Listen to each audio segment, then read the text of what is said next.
Hello everyone. Today I am going to discuss a very important point, and this point will reduce a lot of efforts here of formatting. So now what we are going to do, I am going to do this format, but I will record that format for future reference also.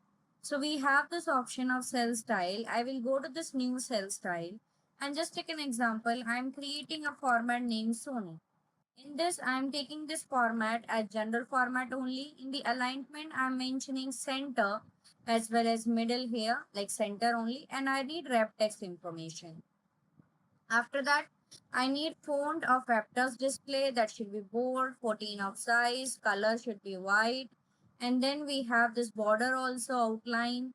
Then fill also we can put like this will be an orange effect color, and we can just click OK.